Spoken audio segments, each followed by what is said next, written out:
الشجرة فعلم ما في قلوبهم فأنزل السكينة عليهم وأثابهم فتحا قريبا.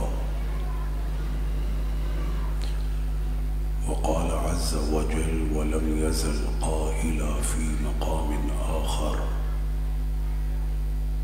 ويطعمون الطعام على حبه مسكينا ويتيما وأسيرا إنما نطعمكم لوجه الله لا نريد منكم جزاء ولا شكورا.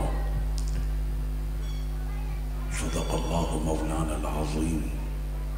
إن الله وملائكته يصلون على النبي يا أيها الذين آمنوا صلوا عليه وسلموا تسليما.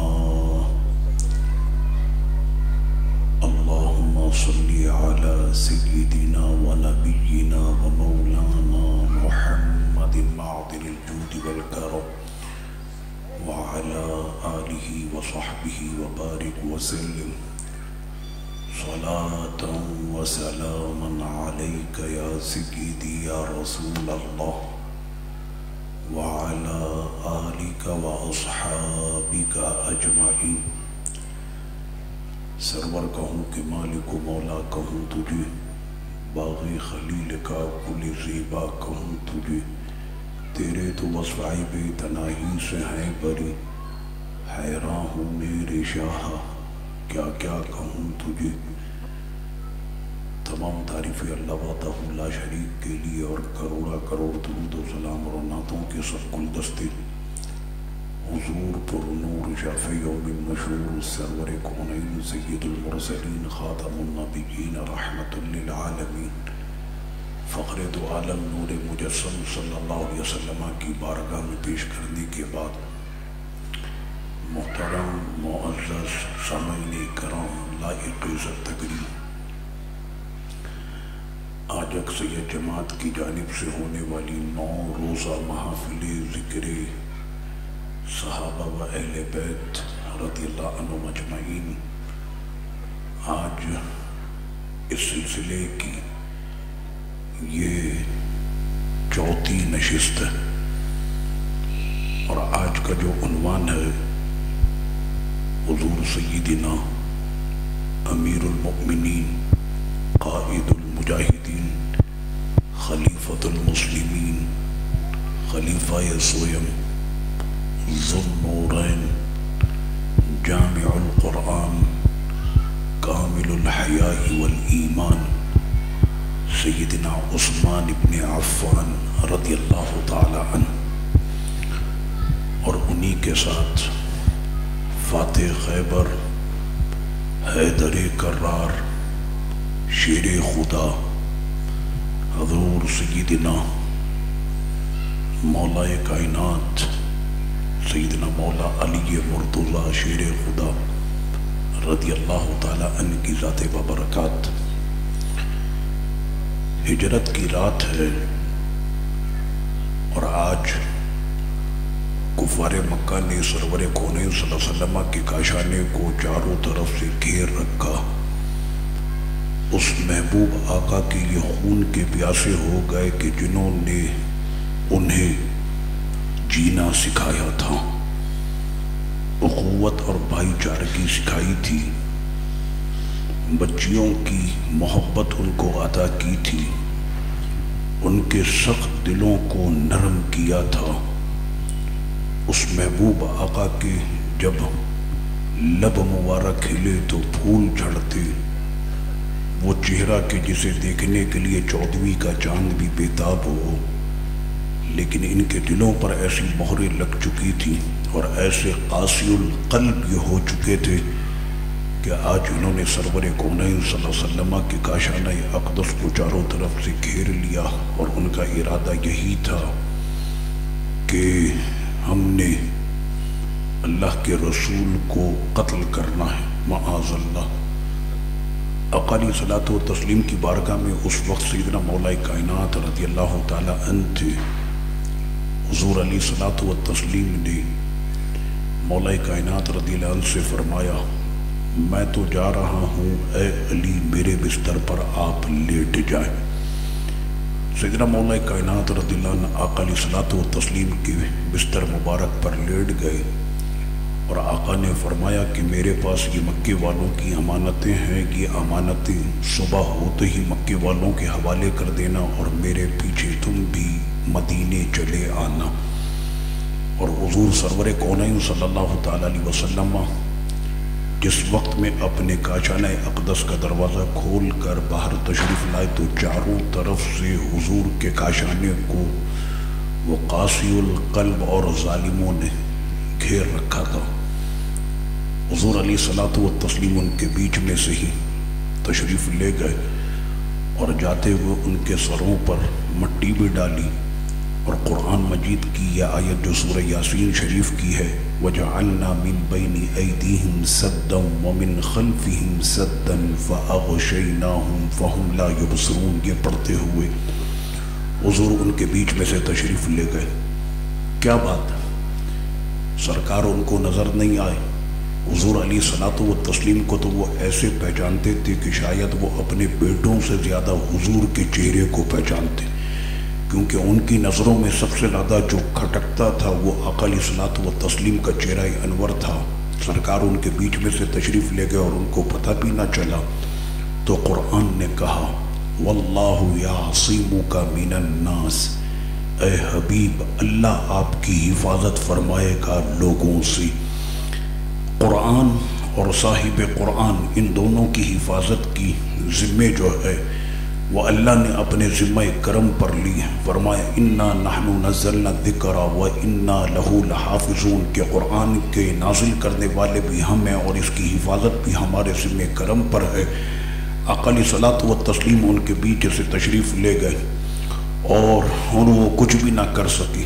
جب ہم نے تاریخ اٹھا کر دیکھی تو گزشتہ انبیاء کرام علیہ السلام کا ذکر قرآن میں ملتا کہ کس طرح سے حضرت زکریا علیہ السلام کو شہید کیا گیا اور کس طرح ان کے لخت جگر حضرت سیدنا یحییٰ علیہ السلام کو کہ زکریا علیہ السلام آگے نماز پڑھا رہے تھے اور پیچھے حضرت یحییٰ علیہ السلام کے سر کو تن سے جدا کر دیا گیا۔ باپ کے علم میں ہے کہ پیچھے صف میں بیٹے کا سر کاٹا جا رہا ہے، لیکن یہ باپ کیسا باپ ہے کہ جس کی نماز میں ذرہ برابر بھی جنبش نہیں ہوتی اور استقامت کے ساتھ ان کی نماز جاری رہتی۔ تو انبیاء اکرام علیہ السلام کے قتل بنی اسرائیل نے بے دریغ اور بے شمار قتل کیے انبیاء اکرام کے، لیکن جب بات ہو سرور کونین صلی اللہ علیہ وسلم کی تو اس کی ایک حکمت علماء اکرام یہ بیان فرماتے ہیں کہ ایک نبی اگر قتل ہو جائے تو پھر دوسرے نبی کا انتظار ہوتا تھا اور فوری طور پر دوسرا نبی آ جاتا، لیکن آقا علیہ الصلوۃ والتسلیم کہ آپ ختم نبوت بھی ہے اور ختم رسالت بھی ہے، اس لیے رب نے فرمایا کہ آپ کی حفاظت ہمارے ذمہ کرم پر ہے۔ گزشتہ جو کتابیں آئیں ان کتابوں کے اندر تحریف کر دی گئی، ان کتابوں میں رد و بدل کر دیا گیا، لیکن 1400 سال سے زیادہ کا عرصہ گزر گیا، کسی میں یہ جرت نہیں کہ قرآن مجید کی ایک حرکت کو بھی وہ آگے پیچھے کر دے۔ قرآن میں تحریف نہیں ہو سکتی، وجہ کیا کہ اس کی حفاظت رب نے اپنے ذمہ کرم پر لی۔ قرآن کے بعد دوسری کتاب نہیں اور پیارے مصطفیٰ کے بعد دوسرا نبی نہیں۔ تو یہ ایک وجہ جو ہے وہ علماء کرام نے بیان فرمائی۔ سیدنا مولا کائنات رضی اللہ تعالیٰ عنہ کہ جس وقت میں آپ صبح اٹھے تو دیکھا کہ بستر رسول صلی اللہ علیہ وسلم پر ہیں اور مکے والوں کی جو ساری امانتیں تھیں وہ آپ نے ساری امانتیں مکے والوں کے حوالے کی، اور اس کے بعد پھر آپ نے مدینہ شریف کی جانب جو ہے وہ ہجرت فرمائی۔ آقا علیہ الصلوۃ والتسلیم نے کہ جس وقت میں ہجرت فرمائی تو ابو جہل نے یہ اعلان کیا تھا کہ ان کو جو پکڑ کر لائے گا میرے آقا کو تو اس کے لیے بہت بڑا انعام رکھا گیا تھا، یا صرف ان کی اطلاع دے دے کہ یہ راستے میں کس مقام پر پہنچے، اطلاع دینے والے کو بھی بہت بڑا انعام دیا جائے گا۔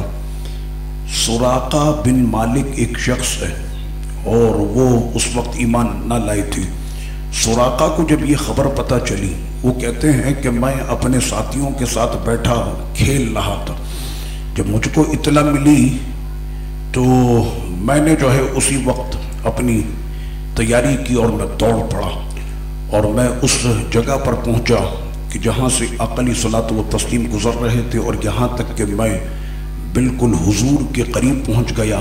سیدنا صدیق اکبر رضی اللہ عنہ آقا علیہ الصلوۃ والتسلیم کے ساتھ ہیں۔ سراقہ جب حضور علیہ الصلوۃ والتسلیم کی سواری کے پاس پہنچا تو سراقہ کے گھوڑے کے پیر خود بخود زمین میں دھنس گئے، اور اس نے اس وقت آقا علیہ الصلوۃ والتسلیم سے پناہ مانگی کہ مجھے جان کی امان دی جائے۔ آقا علیہ الصلوۃ والتسلیم نے نظر کرم فرمائی تو اس کے گھوڑے کے جو پاؤں تھے وہ باہر آ گئے۔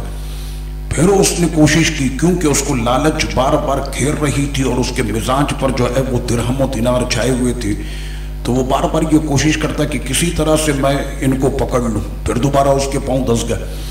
پھر آقا علیہ السلام سے اس نے جان کی امان پائی، اور سرکار رحمت للعالمین سرکار نے پھر کرم کر دیا کہ ایک وہ ایسا کہ جو پکڑنے آیا، جو جان کے پیچھے پڑ گیا، اس کے لیے بھی میرے آقا، جب سرکار اپنے جانی دشمنوں پر اتنا کرم فرماتے ہیں تو درود و سلام پڑھنے والوں پہ کرم کیسا ہوگا۔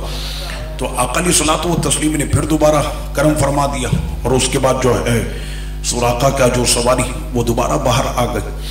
اب یہ ہوا کہ سراقہ نے حضور علیہ الصلوۃ والتسلیم سے جان کی امان اور جان کی حفاظت اور اپنی تحفظ کے لیے آقا علیہ الصلوۃ والتسلیم سے فرمایا، کہنے لگا کہ مجھے اگر آپ تحفظ ایمان اور تحفظ جان اگر آپ دے دیں تو میں آپ پر ایمان لے آتا ہوں۔ آقا علیہ الصلوۃ والتسلیم کی جانب جس وقت وہ پڑا نا کہ حضور علیہ السلام کو وہ پکڑ لی تو میرے سرکار مسکرائے، اور ہاتھ اس کے ایسے بڑے ہوئے تھے آقا علیہ السلام کی جانب، تو سرکار نے اس کے ہاتھ کو پکڑ کر فرمایا، اے سراقہ تو ان ہاتھوں سے مجھ کو پکڑنے کے لیے آیا ہے، میں تو ان ہاتھوں میں کسرا کے کنگن دیکھ رہا۔ اللہ اکبر، اتنی بڑی بات، یعنی اس زمانے کی جو سپر پاور طاقت تھی کسرا، اس کسرا کی میں کنگن تیرے ان ہاتھوں میں دیکھ رہا ہوں۔ اے سرکار آپ ابھی کسرا کی بات کر رہے ہیں، کسرا کب جا کر فتح ہوگا اور کس وقت میں ایران اور کسرا فتح ہوگا، اور اس وقت کی بات آپ ابھی سے ارشاد فرما رہے، فرمائے میں تو کسرا کے کنگن تیرے ہاتھوں میں دیکھ رہا ہوں۔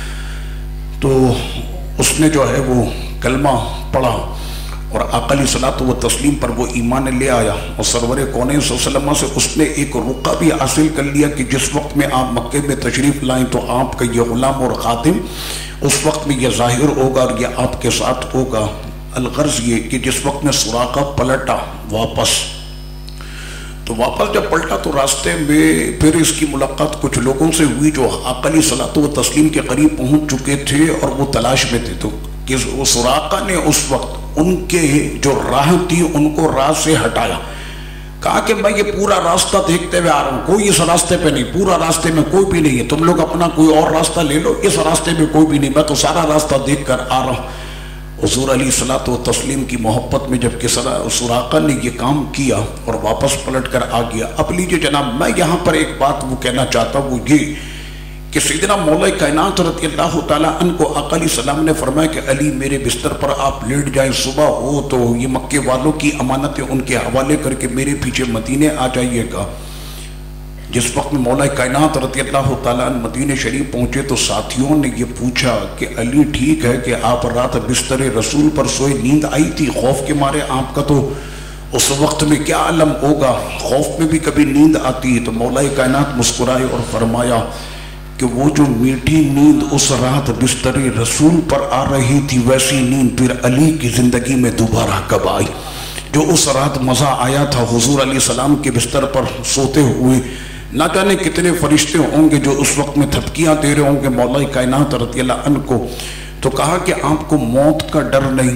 تو سنے مولا کائنات رضی اللہ عنہ نے کیا جواب دیا کہ نا وہ رات میں سرکار نے یہ فرمایا تھا کہ علی میرے بستر پر سو جاؤ، صبح مکے والوں کی امانتیں حوالے کر کے ان کے میرے پیچھے تم بھی مدینے چلے آنا۔ تو اب علی نے وہی کرنا ہے کہ رات بستر پر اس نے سونا بھی ہے، صبح امانتیں حوالے بھی کرنی ہے، اور مدینے پہنچنے تک تو علی کو موت آ ہی نہیں سکتی۔ یہ سرکار نے جو میرے فرما دیا کہ علی میرے پیچھے مدینے چلے آنا، تو علی نے مدینے جانا ہی جانا۔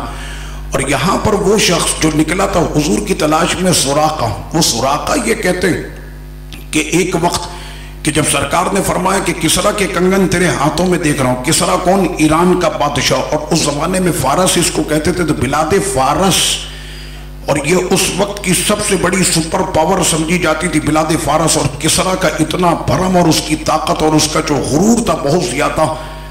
اب لیجئے جناب، یہاں پر بات ہو گئی سراقہ کی۔ اب حضرت سراقہ رضی اللہ عنہ کیا کہتے؟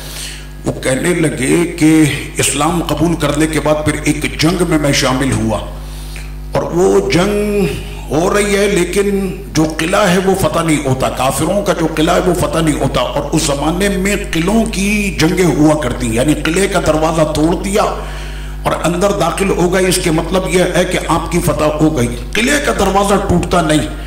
تو جانتے ہیں سراقہ نے کیا کہا؟ سنیں کیا ایمان ہے، کیا ان لوگوں کے جذبات تھے، کیا ان کے ایمان تھے۔ حضرت سراقہ کہنے لگے کہ ایسا کرو کہ یہ جو منجنیق ہے، اس منجنیق میں رکھ کر مجھ کو گولے کے مانند اڑا کر اوپر کی طرف سے پھینکو کے اندر، یعنی وہ منجنیق توپ کی طرح کام کرتی ہے، تو اس منجنیق میں اس میں گولا رکھ کے پھینکا جاتا۔ تو کہا کہ مجھے اس میں لگا کر پھینکو ان کے قلعے کے اندر۔ تو سامنے کھڑے لوگ جو تھے وہ کہنے لگے سراقہ ابھی دماغ کیا ٹھیک ہے؟ یہ جو آپ نے بات کی، جس وقت میں آپ کو ایسے اڑا کر پھینکا جائے گا اور جب آپ آ کر گریں گے اس قلعے کے اندر، نہ جانے آپ کی کتنی ہڈیاں ٹوٹیں گی، کتنا سر پھوٹے گا، بچو گے کہ نہیں بچو گے، تم کو اڑا کر جو پھینکیں گے تمہارا حال کیا ہوگا۔ تو اس وقت میں سراقہ نے کہا کہ ابھی تک میرے ہاتھوں میں کسرا کے کنگن نہیں آئے ہیں، جب تک وہ کنگن میرے ہاتھوں میں نہیں آتے مجھے موت نہیں آ سکتی۔ جو میرے آقا نے فرما دیا نا کہ کسرا کے کنگن، اب لیجئے کسرا کے کنگن سراقہ کے ہاتھوں میں کس وقت پہنچی؟ سیدنا صدیق اکبر رضی اللہ عنہ کا دور گزر گیا، اب دور ہے سیدی فاروق اعظم رضی اللہ عنہ کا۔ اور دور فاروقی میں کہ جب خراسان اور ایران اور بلاد فارس فتح ہوا اور اس میں بہت زیادہ مال غنیمت جو ہے مسلمانوں کے حصے میں آیا، حضرت سید الشہداء فاتح کربلا سیدنا امام حسین پاک رضی اللہ عنہ، اس وقت میں بی بی شہر بانو بھی آپ کے نکاح میں آئی کہ وہ بادشاہ کی بیٹی تھی اور الگ سے ان کی جو ہے وہ شخصیت جو ہے وہ ظاہر تھی۔ تو سیدی فاروق اعظم رضی اللہ عنہ نے فرمایا کہ یہ بچی کون ہے؟ تو بتایا گیا کہ یہ بادشاہ کسرا جو ہے وہ، یا بادشاہوں میں سے وزیروں میں سے کسی کی بیٹی، یعنی اس کا انداز جو تھا اس سے پتہ چل رہا تھا کہ یہ کسی بڑے گھرانے سے تعلق رکھتی۔ سیدی فاروق اعظم رضی اللہ عنہ کا عدل دیکھیے، آپ نے فرمایا، بلایا اور فرمایا کہ تم کو یہ اجازت دی جاتی ہے کہ ہمارے جن جوانوں میں سے جس جوان کو تم منتخب کر لو تمہارا اس سے نکاح کر دیا جائے گا۔ تو بی بی شہر بانو کا جو انتخاب تھا وہ سیدنا امام حسین پاک تھی رضی اللہ عنہ، اور اس طرح سے یہ نکاح ہوا۔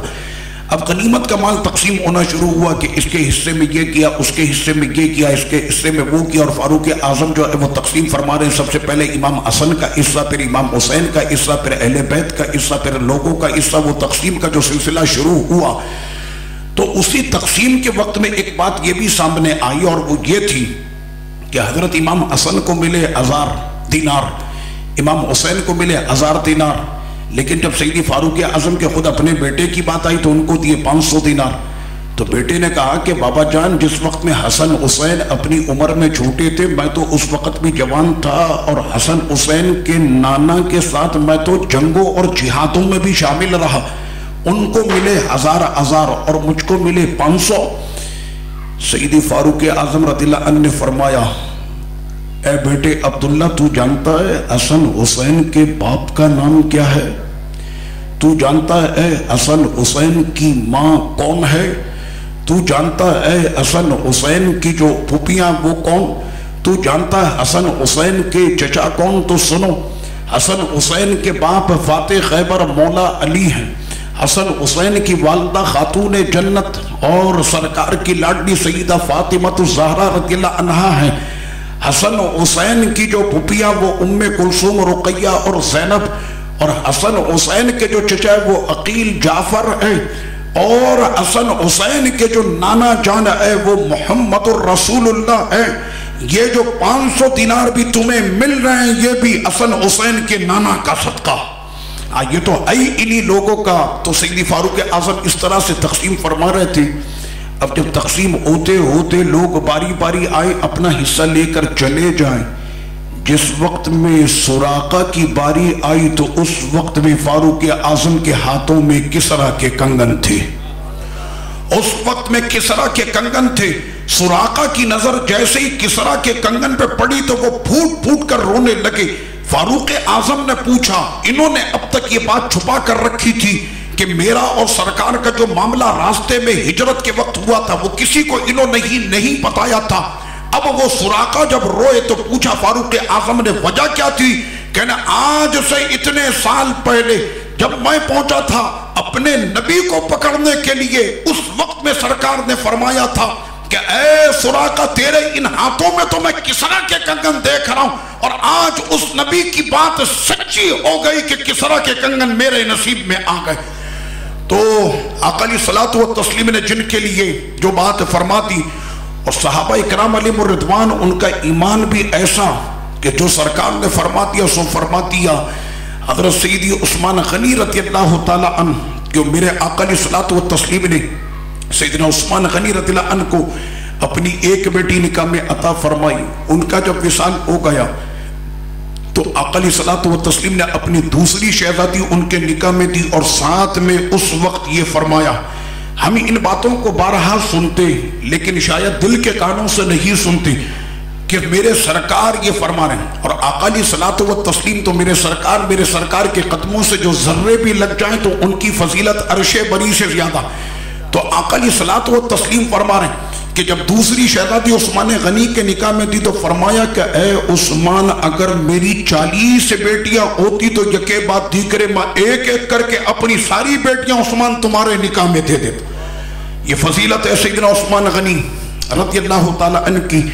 آقا علیہ الصلوۃ والتسلیم اپنے کاشان اقدس میں آرام فرما، اور ایسے وقت میں حضرت سیدنا صدیق اکبر رضی اللہ عنہ تشریف لائے، اور حضور علیہ السلام کی جو پنڈلی مبارک ہے اس پر کپڑا جو ہے وہ تھوڑا ہٹا ہوا تھا۔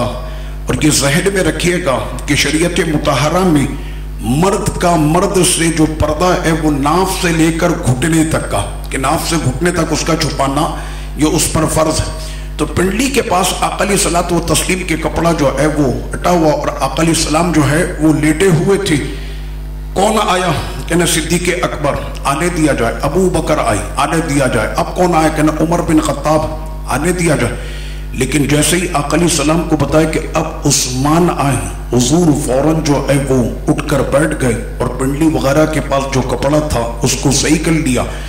اس کے بعد جو ہے سیدنا مولا علی آئے، دیگر صحابہ اکرام آئے، اور آ کر جب چلے گئے تو ہماری ماں عائشہ صدیقہ رضی اللہ عنہا نے پوچھا کیا بات ہے کہ ابو بکر آئے تو آپ لیٹے رہے، عمر آئے تو آپ لیٹے رہے، لیکن جب عثمان آئے تو آپ اٹھ کر بیٹھ گئے اور پنڈلی پر آپ نے کپڑے کو درست کیا۔ آقا علیہ الصلوۃ والتسلیم نے فرمایا اے عائشہ، میں اس شخص سے حیا کیوں نہ کروں کہ جس سے آسماں کے فرشتے بھی حیا کرتے۔ سیدنا عثمان غنی کامل الحیا، یہ آپ کا لقب ہے کہ حیا کے ایسے پیکر اور اتنے شرمیلے، اتنی حیا والے کہ آسماں کے فرشتے بھی جن سے حیا کریں۔ مجھے حیرت ہوتی ہے ان لوگوں پر کہ وہ کیسا بدبخت ہوگا جو عثمان غنی پہ زبان تان دراز کرے، کہ جن کے لیے آقا علیہ السلام فرمائے کہ آسماں کے فرشتے جو ہے وہ ان سے حیا کرتے۔ سیدنا عثمان غنی رضی اللہ تعالیٰ عنہ کہ مسلمانوں کے آپ تیسرے خلیفہ، اور آقا علیہ الصلوۃ والتسلیم کی دو شہزادیاں جو ہیں وہ آپ کے نکاح میں آئیں، اسی وجہ سے آپ کا لقب ہے ذو النورین، دو نور والے۔ اچھا، لکھنے والے ہم سارے کے سارے تو بچپن سے پڑھتے چلے آئے، ہماری رگوں پہ میں ہمارے ماں باپ نے ہم کو یہ عقیدہ عطا کیا، صبح طیبہ میں ہوئی بڑھتا ہے باڑا نور کا، صدقہ لینے نور کا، آیا ہے تارا نور کا، اور تیری نسل پاک میں ہے بچہ بچہ نور کا، تو ہے عین نور، تیرا سب گھرانہ نور کا۔ ہم یہ عقیدے تو اپنے بچپن سے ہی ہم کو مل گئے، لیکن حیرت کی بات یہ ہوتی ہے کہ آقا علیہ الصلوۃ والتسلیم کی نورانیت کو جو تسلیم نہیں کرتے، سیدنا عثمان غنی کا نام لکھتے وقت ذو النورین لکھتے ہیں۔ ہاں، سیدنا عثمان غنی کا نام لکھتے ہوئے ذو النورین لکھتے ہیں، تو پوچھا یہ جائے کہ آپ نے جو یہ ذو النورین عثمان غنی کے نام کے ساتھ لکھا ہے، کس وجہ سے لکھا؟ تو جواب یہ آئے گا کہ جناب آقا علیہ الصلوۃ والتسلیم کی دو شہزادیاں ان کے نکاح میں آئیں، اس وجہ سے ذو النورین، دو نور والے۔ تو میں نے کہا جس نبی کی شہزادی نورانی ہو تو اس نبی کی نورانیت کا عالم کیا ہوگا؟ تو آقا علیہ الصلوۃ والتسلیم نے یہ بھی فضیلت آپ کو عطا فرمائی۔ اسی طرح سے سیدنا عثمان غنی کے میں صرف ہیڈ لائن آپ کے سامنے رکھوں گا، ہمارے یہ بزرگوں کی تاریخ اور سیرت اور ان کی شخصیت پر اگر گفتگو کرنا شروع کر دے تو عثمان غنی کی سیرت پوری نہ ہوگی، میری زندگی پوری ہو جائے گی۔ ان لوگوں کے کارنامے اتنے زیادہ، ہر پل، ہر لمحہ، ہر دن، ہر مہینے، ہر سال ان کے کارناموں کا تو امپار ہے۔ یہ تو صرف وہ ہیڈ لائنیں کہ جو ہمارے سامنے آ گئی اور جسے ہم اور آپ دہرا کر اپنے ایمانوں کو تازہ کرتے ہیں اور یہ کوشش کرتے ہیں کہ اللہ پاک ان بزرگوں کی ان تعلیمات کو سن کر ہمیں عمل کی توفیق عطا کر دے۔ تبوک کا موقع، صدیق اکبر رضی اللہ عنہ نے اپنا سب کچھ پیش کر دیا، فاروق اعظم نے اپنا آدھا مال پیش کر دیا، اب باری جب عثمان غنی کی تو آقا علیہ الصلوۃ والتسلیم منبر شریف پر موجود اور میرے سرکار فرمائے کہ کون ہے کہ جو تنگدستی کے اس وقت میں مسلمانوں کا ساتھ دے؟ عثمان غنی نے کہا سرکار 100 اونٹ بما سامان آپ کا یہ غلام عثمان پیش کرتا۔ پھر آقا علیہ السلام نے اعلان فرمایا کہ ابھی بھی کام باقی ہے، کون ہے کہ جو اس وقت میں ہمارا ساتھ دے؟ عثمان غنی پھر 100 اونٹ بما سامان آپ کی خدمت میں پیش کرتا۔ پھر آقا علیہ السلام نے اچھا اب ایک روایت یہ ہے کہ ایک باری میں 100 اونٹ، دوسری باری میں 200، تیسری باری میں 300، اس طرح کرتے کرتے عثمان غنی نے تبوک کے موقع پر 950 اونٹ بما سامان اور 50 گھوڑے حضور کی خدمت میں پیش کی۔ 950 اونٹ اور 50 گھوڑے، یہ پورا 1000 ہو گیا۔ اگر آپ 1000 جانور کھڑا کریں تو پوری ایک اچھی خاصی منڈی لگ جائے۔ تو عثمان غنی رضی اللہ عنہ نے اس وقت میں یہ سارا جو ہے وہ سامان پیش کیا۔ کیسا دل تھا سیدنا عثمان غنی رضی اللہ عنہ کا، ان کے کرم اور کریمی کا عالم کیا کہ عثمان غنی رضی اللہ عنہ سے جب پوچھا گیا کہ اتنا وسیع دل، تو ان کا ایمان اس بات پر تھا ما نقص مال من صدقہ، صدقے سے مال میں کمی نہیں ہوتی، جو راہ للہ میں مال دیا جاتا ہے اس سے مال میں کمی نہیں ہوتی، مال بڑھتا۔ عثمان غنی مال کتنا بڑھتا؟ کہنے تم نے میری مدینے کی زندگی نہیں دیکھی کہ جس وقت میں قحط پڑا شہر مدینہ میں، مال ختم ہو گیا، یہودی آئے عثمان غنی سے کہنے لگے کہ ہمیں پتا چلا کہ گوداموں کے اندر، دکانوں کے اندر، راہوں میں جتنا بھی مال کھڑا یہ سارا کا سارا مال آپ کا پڑا، ہم آپ سے مال خریدنا چاہتے ہیں، ریٹ کیا چل رہا؟ کہنا 10 کا جو ہے وہ 14 ریٹ چل رہا ہے۔ آپ نے فرمایا تو کم ہے، کہنا ہم 15 دیں گے۔ آپ نے فرمایا یہ بھی کم، کہنا 16، 17، 18، 19، 20، 10 کا 20، پورا 100 گنا منافع۔ تاجروں سے پوچھے اگر 100 گنا منافع مل جائے تو وہ تو کہے گا اپنی چاندی ہو گئی، زندگی بھر کی کمائی 2 سودوں کے اندر کر لیں گے، پھر تو کام کرنے کی بھی عادت نہیں، ہم تو 2% کے اوپر کام کر رہے ہیں، یہاں تو 100% منافع مل رہا۔ سیدنا عثمان غنی نے فرمایا یہ بھی کم ہے، کہنے اس سے زیادہ منافع آپ کو اس قحط کے وقت میں کون دے گا؟ آپ نے فرمایا سنو، میرا یہ سارا مال فروخت ہو چکا۔ کہنے کتنے میں فروخت ہوا؟ کہنے 700 گنا منافع تو یہی زمین پر ملے گا، اور وہ خریدار محشر میں جتنا بڑا دے اس کی مرضی پر ہوگا۔ سنو یہ سارا مال بک چکا، سودا کرانے والے نے مجھ کو یہ بتایا کہ 700 گنا زمین پر، محشر میں جتنا بڑا ہے وہ خریدار اس کی مرضی پر، سودا کرانے والا میرا رسول ہے، خریدار میرا خدا ہے۔ اس بلال مدینے کے فقیروں کو بولو کہ پورے شہر کا مال لے جائے، عثمان نے سب صدقہ کر دیا۔ یہ سیدنا عثمان غنی کا دل تھا۔ 1000 جب آپ نے آقا علیہ الصلوۃ والتسلیم کی بارگاہ میں یہ سارے جانور اور یہ سواریاں اور یہ سارا مال جس وقت میں عثمان غنی نے پیش کیا ہے، آج وہ نبی کہ جن کو راضی کرنے کے لیے پورا جہاں کہتا ہے میرا نبی مجھ سے راضی ہو، صحابہ اکرام کی تمنا کہ میرا نبی مجھ سے راضی ہو، اور کائنات کا خالق یہ کہتا ہے وَلَا سَوْفَ يُعْطِيكَ رَبُّكَ فَتَرْضَىٰ، حبیب آپ کا رب آپ کو اتنا عطا کرے گا کہ آپ راضی ہوں گے۔ لیکن آج وہ سارا جہاں جس نبی کو مل کر راضی کرنے کی کوشش میں لگا ہو، وہ نبی آج منبر سے جب نیچے اتر رہے تو میرے سرکار کی زبان پر یہ الفاظ تھے، عثمان تجھ سے خدا راضی، تجھ سے مصطفیٰ راضی، عثمان تجھ سے خدا راضی، عثمان تجھ سے خدا راضی۔ آج کے بعد میرا عثمان جو چاہے کرے، اس کو کوئی پوچھنے والا ہی نہیں۔ دنیا میں اگر کسی بخشے ہوئے کو دیکھنا ہے، عثمان کو دیکھ لو، یہ دنیا میں بخشا ہوا انسان، یہ بے حساب ہو چکا۔ تو آقا علیہ الصلوۃ والتسلیم نے بدر کے موقع پر بدریوں کو یہ فرمایا تھا کہ جنہوں نے بدر میں حصہ لیا یہ سارے بخشے ہوئے، اور بدر میں چونکہ عثمان غنی نہیں تھے، کل کو کوئی یہ نہ کہے کہ عثمان تو بدر میں نہیں تھے، وہ تو بخشے ہوئے نہ ہوئے، ان کو تبوک سے پہلے ہی میرے سرکار نے بخشش کا مجدہ عطا کر دیا۔ تو حضرت سیدنا عثمان غنی رضی اللہ تعالیٰ عنہ بدر کے موقع پر یہ رہا، اور آقا علیہ الصلوۃ والتسلیم خطاب فرما رہے ہیں، میرے سرکار کا واز جاری، اور صحابہ کرام بڑے منعمق ہو کر حضور علیہ الصلوۃ والتسلیم کی گفتگو کو سن رہے ہیں۔ اور یہ آپ کو پتا کہ جس وقت میں حضور خطاب فرماتے، ہم تو یہ ہوتا نا کہ خطاب کے وقت میں کوئی اپنا موبائل دیکھ رہا ہے تو کوئی اپنا جو ہے وہ، اگر اس کو یہ پتا چل جائے کہ اس وقت جو ذکر ہو رہا ہے جہاں میں اس سے افضل کوئی ذکر نہیں، اور اس ذکر کو اگر وہ دل کے کانوں سے سنے تو یقین کرے مردہ دل بھی زندہ ہو جائے۔ یہ ان بزرگوں کے میں نام لے رہا ہوں۔ حضرت سیدنا عبداللہ بن مبارک جلیل القدر تابعی یہ فرماتے ہیں کہ اگر کسی کا گھر ویران ہو جائے، دل مردہ ہو جائے، عمر کا صرف نام لے لے، مردہ دل زندہ ہو جائے گا، ویران گھر آباد ہو جائے گا۔ نعرہ تکبیر، نعرہ رسالت، یا رسول اللہ، نعرہ حیدری، نعرہ غوثیہ۔ تو آقا علیہ الصلوۃ والتسلیم خطاب فرما رہے تھے، اور میرے سرکار کا خطاب ہے، صحابہ ایسے بیٹھ کر حضور علیہ السلام کا خطاب سنتے۔ پوچھے عروہ بن مسعود سے کہ جس وقت میں حدیبیہ کی گھاٹی میں آقا علیہ الصلوۃ والتسلیم خطاب فرما رہے تھے، تو پلٹ کر عروہ جب کیا تھا نا اپنی قوم میں مکے والوں کو، اس نے بتایا، کہنے جب ان کے نبی خطاب کرتے ہیں تو یہ لوگ اپنے نبی کا خطاب ایسے سنتے ہیں، مجھے تو لگ رہا تھا کہ شاید اب ان کے جسموں میں جان نہیں، یا ان کے سروں پر پرندہ بیٹھا ہلیں گے تو اڑ جائے گا، ایسے غور سے وہ اپنے نبی کا خطاب سنتے۔ تو آقا علیہ الصلوۃ والتسلیم کا خطاب جاری تھا، اتنے میں ایک شخص آیا جو اپنے چہرے سے چادر اوڑھ کر آیا تھا۔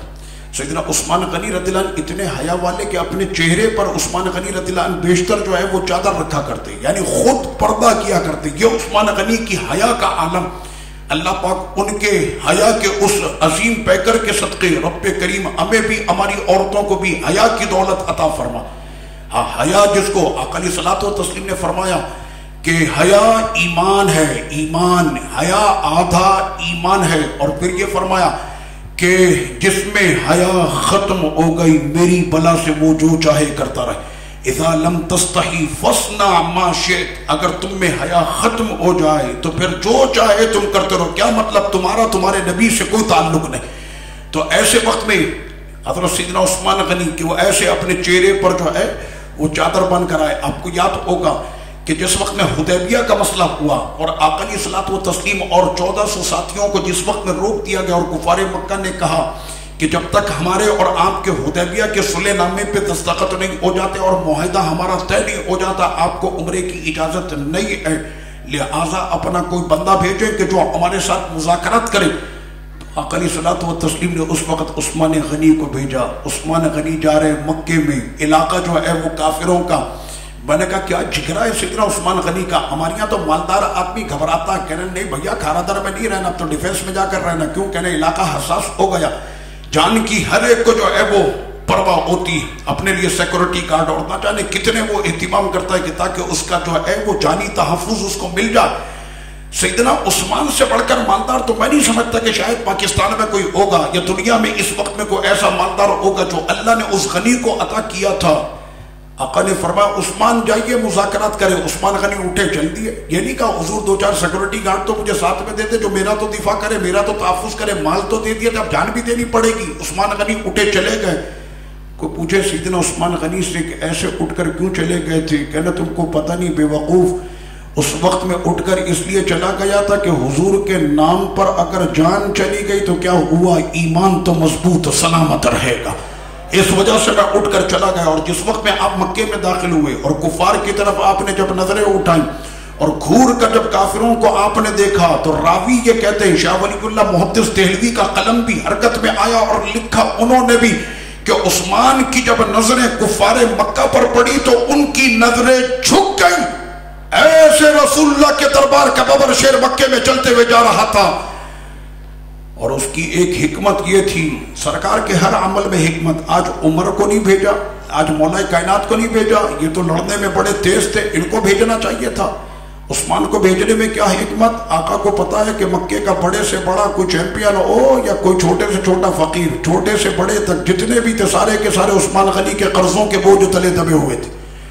اب جس وقت میں عثمان غنی داخل ہوئے تو سب کی نظریں جھک گئیں اور ایسے وہ چلتے ہوئے کعبے کے سامنے پہنچے. تو وہ کہ جنہوں نے حضور کا راستہ روک دیا, صحابہ کا راستہ روک دیا, وہ عثمان غنی رضی اللہ عنہ سے کہنے لگے آپ کو اجازت ہے عمرہ کریں, طواف کریں. عثمان غنی نے اپنی چادر پھر چہرے پر رکھ لی, چادر چہرے پر رکھ لی.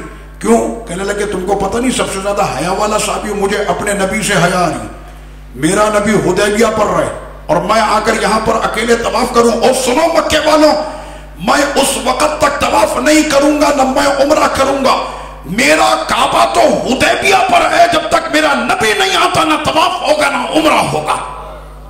فیصلہ سنا دیا سیدنا عثمان غنی رضی اللہ عنہ نے کہ جب سے لاک ڈاؤن کی نحوست آئی اور کورونا کی منحوسیت آئی, اس کے بعد سے ابھی 2 سال ہو گئے, حج پر جانے کی سعادت نہ ملی, مکہ شریف اور مدینہ شریف.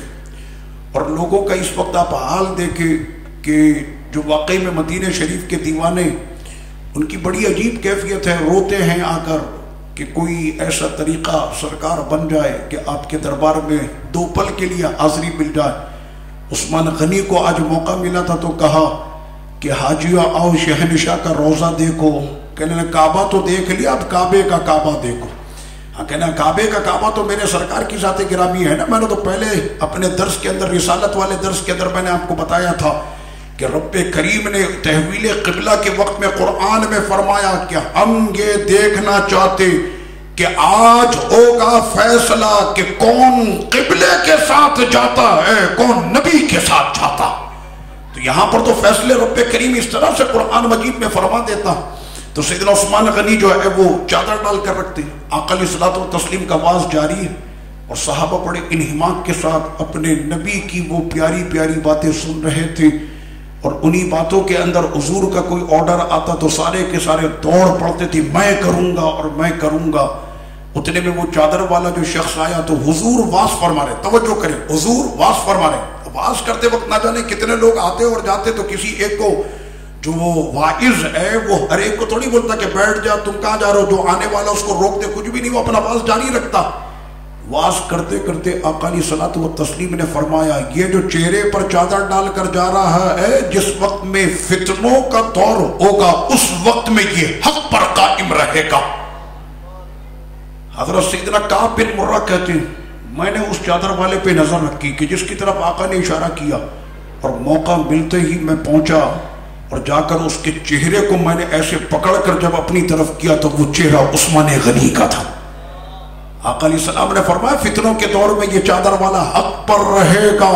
اور لیجئے جناب پھر کیا ہوا. اچھا صرف یہ نہیں کہ میں نے چہرے کو پکڑا, چہرے کو پکڑنے کے بعد میں نے سرکار کی بارگاہ میں عرض کی یا رسول اللہ صلی اللہ علیہ وسلم, یہ چادر والا یہی چہرہ ہے کہ جس کے لیے آپ نے فرمایا کہ یہ حق پر ہوگا.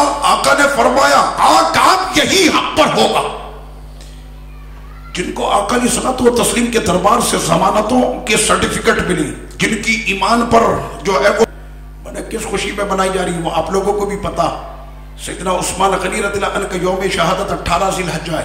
اس حوالے سے تو مجھے بڑی حیرت ہوئی اور میں دل میں بے وقوفوں کی بے وقوفی پہ مسکراتا رہا کہ جن کو میرا خدا یہ فرمائے لقد رضی اللہ عن المؤمنین, اللہ ان مومنوں سے راضی ہو گیا جو عثمان غنی کے لیے اپنی جان دینے کے لیے معاہدے کرنے پر اور بیعت کرنے پر صرف نکلے تھے, اور حضور کے دستے کرم پر صرف اس بات پر بیعت ہو رہی تھی کہ اگر عثمان کو واقعی قتل کر دیا گیا تو عثمان کے خون کا بدلہ لیا جائے گا اور عثمان کا خون رائے گا نہیں جائے گا.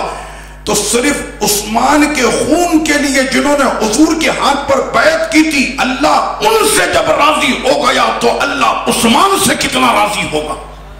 جو عثمان غنی کا نام لے تو اللہ ان سے کتنا راضی ہوگا؟ آقا علیہ الصلوۃ والتسلیم نے فرمایا، اے عثمان، میں نے خواب دیکھا کہ تم کو جو ہے وہ ایک قمیص عطا کی گئی ہے، اور لوگ جو ہیں تمہاری اس قمیص کو نوچنا چاہ رہے ہیں، کوشش یہی کرنا کہ تمہاری وہ قمیص نچے نہیں اور تمہارے بدن پر قائم رہے۔ سیدنا عثمان غنی رضی اللہ عنہ نے اس وقت میں اس کو بیان کیا کہ جس وقت میں سیدنا عثمان غنی رضی اللہ عنہ کے محل کا محاصرہ ہوا اور آنے والے وہ تعداد میں تقریباً کو لگ بھگ 3000 کے قریب لوگ تھے کہ جنہوں نے وہ محاصرہ کیا۔ بڑی مظلومانہ شہادت ہے سیدنا عثمان غنی کی، بڑی مظلومانہ شہادت، اتنی بڑی ریاست کا بادشاہ۔ ہمارے یہاں تو کوئی محلے کا کونسلر بھی بن جائے تو سینہ تان کے چلتا، یعنی سیدی فاروق اعظم رضی اللہ تعالیٰ عنہ کے دور میں جتنی ریاستیں فتح ہوئی، ان تمام ریاستوں کے بعد اب دور عثمان غنی کا، اور وہ تمام ریاستیں اب عثمان غنی کے انڈر میں 22 لاکھ مربع میل پر جس کی حکومت، اب تو اس سے بھی زیادہ فتوحات ہو چکی، وہ ساری فتوحات آدھی دنیا کا یہ بادشاہ۔ اور جب ان کے اپنے محل کا محاصرہ ہوا تو سیدنا عثمان غنی رضی اللہ عنہ نے فرمایا کہ تم کو پتہ نہیں ہے ہماری شہادت کی گھڑی آ چکی ہے۔ آپ کے جانثار وفادار کھڑے ہو گئے، کہنے لگے حضور ابھی اشارہ کرے، سیکنڈوں کے اندر ان تمام باغیوں کا جو ہے وہ سر قلم کر کے ہم پھینک دیتے، ابھی ان کے جسم کے ٹکڑے کر دیتے۔ عثمان غنی رضی اللہ عنہ نے کیا کہا؟ کہنے لگے کہ تم کو پتہ نہیں میرے سرکار نے تو میرے لیے اس وقت فرما دیا تھا، ایک روز ہم اپنے نبی کے سائے میں احد کی وادی پر جب ہم چڑھے تو جبل احد جب ہلنے لگا، مارے خوشی کے کہ آج تو عید ہو گئی، سرکار میرے تشریف لائے، تو پہاڑ بھی حضور کے قدموں کے نیچے آ کر وہ بالکل روئی کے گالوں کی طرح ہلنے لگتا۔ تو آقا علیہ الصلوۃ والتسلیم نے اس احد پر ایڑی مار کر فرمایا، اے احد ٹھہر جا، تجھ پر ایک نبی، ایک صدیق اور 2 شہید ہیں۔ میری شہادت کی خبر تو میرے سرکار نے کئی سال پہلے مجھ کو عطا کر دی تھی کہ عمر بھی شہید ہوں گے، عثمان بھی شہید ہوں گے، تو میری شہادت کا تو مجھ کو پتا۔ اور یہ جو قمیص والا واقعہ آقا علیہ السلام نے فرمایا، اس قمیص سے مراد اے خلافت، اس قمیص سے مراد اے خلافت، کیونکہ ان محاصرہ کرنے والے باغیوں نے آپ سے یہ پرزور مطالبہ کیا کہ آپ اپنی کرسی سے دستبردار ہو جائیں، اور پیچھے بہت بڑی ایک سازش تھی، مصر سے، کوفے سے، بصرہ سے 1000 کے یہ قافلے بھیس بدل کر پہنچے تھے عثمان غنی کے وہاں رضی اللہ عنہ اس محل کے احاطے میں، اور انہوں نے مدینہ شریف کے اندر ایک بہت بڑا بلوہ قائم کیا تھا، اور ایک بہت بڑا تہلکہ اور ایک بہت بڑی سازش کے ساتھ وہ وہاں پر آئے تھے۔ ان کا ارادہ یہ تھا کہ عثمان غنی کے چاہنے والے جب ہم پر تلواریں اٹھائیں گے اور ہماری گردنیں جب کٹیں گی اور ہمارے کٹے ہوئے سر جب مصر، کوفہ اور بصرہ پہنچیں گے تو ایک کوہرام برپا ہو جائے گا، اور اس کے بعد پھر مسلمانوں کے شہروں میں آگ لگے گی، مسلمانوں کا قتل عام ہوگا، اور خانہ جنگی مسلمانوں کے شہروں میں ہوں گی۔ سرکار کے مدرسے کا یہ طالب علم بے کرے آیا کہتا ہے کہ میرے بدن کا ایک ایک قطرہ بھی چلا جائے مسئلہ نہیں ہے، لیکن مسلمانوں کے خون سے کھیلنے نہیں دوں گا۔ یہ تھی وہ ریاستوں کے فیصلے کہ جو اپنے لیے نہیں جیتے تھے، وہ جیتے تھے دوسروں کے لیے، وہ جیتے تھے مسلمانوں کے لیے، وہ جیتے تھے امت مسلمہ کے لیے۔ انہوں نے اپنی جان کے نذرانے تو پیش کر دیے، لیکن سرکار کی امت پر انہوں نے آنچ آنے نہ دی۔ جمعۃ المبارک کا دن نماز عصر سے کچھ پہلے برابر کے گھر سے کچھ باقی اندر داخل ہوئے، اور سیدنا عثمان غنی رضی اللہ تعالیٰ عنہ پر انہوں نے جو ہے وہ حملہ کیا۔ آپ کی زوجہ آگے بڑھی تو ان کی بھی انگلیاں کٹی، تلوار کے سامنے 4 انگلیاں ان کی زوجہ کی کٹی، اور عثمان غنی رضی اللہ عنہ اس دن روزے سے تھے۔ اپنی اس شہادت سے پہلے آپ کی اہلیہ کہنے لگی کہ ہمارے گھر کا تو محاصرہ ہے، کھانے اور پانی کو آنے نہیں دیا جاتا، لیکن اگر آپ چاہیں تو آپ کے لیے کوئی مشکل نہیں، کھانا بھی آ سکتا ہے، پانی بھی آ سکتا ہے۔ سیدنا عثمان غنی رضی اللہ عنہ نے فرمایا، اے میری محبت کرنے والی زوجہ، اب تو ہمارے مقدر کا رزق جنت الفردوس میں لکھا۔ آقا علیہ الصلوۃ والتسلیم خواب میں تشریف لائے تھے، ابو بکر و عمر دونوں ساتھی بھی ساتھ موجود تھے، اور سرکار فرما رہے تھے کہ عثمان اب بہت ہو گیا، تم واپس آ جاؤ، ہم تمہارے منتظر ہیں، اور آج کی افطار تم ہمارے ساتھ کرو گے۔ یہ آپ نے پہلے سے اطلاع دی اپنی زوجہ کو۔ اور سیدنا عثمان غنی رضی اللہ عنہ پر جس وقت میں حملہ ہوا تو آپ کے دائیں بازو کو اس انداز سے کاٹا گیا کہ آپ کا دایاں ہاتھ کٹ کے گر گیا۔ ایسی وار آپ کی جو ہے وہ تلوار کی کہ آپ کا دایاں ہاتھ جب کٹ کر گرا تو برجستہ آپ کی زبان سے وہ لفظ نکلے کہ او نادان تو نے یہ کیا کر دیا، انہی ہاتھوں سے تو عثمان خدا کی نازل کردہ کتاب کی وحی لکھا کرتا تھا۔ آپ جامع القرآن ہیں، قرآن آپ کے دور میں جمع کیا گیا، اور میں پوری دنیا کو چیلنج کے ساتھ تو سنیو، تم یہ کہہ سکتے ہو کہ کراچی سے لے کے کربلا تک، کراچی سے لے کے ایران تک، کراچی سے لے کے بی بی زینب پاک کے روزے تک آپ کہیں پر بھی جا کر قرآن اٹھائیں، قسم خدا کی عثمان غنی کی یہ کرامت ہے کہ پہلے صفحے پر ہر قرآن پہ لکھا ہوتا کہ اس قرآن کو رسم عثمانی پہ جمع کیا گیا ہے۔ آج تک یہ قرآن جتنے بھی یہ سارے رسم عثمانی پر جمع کیے گئے، اور یہ سیدنا عثمان غنی رضی اللہ عنہ کی کرامت ہے۔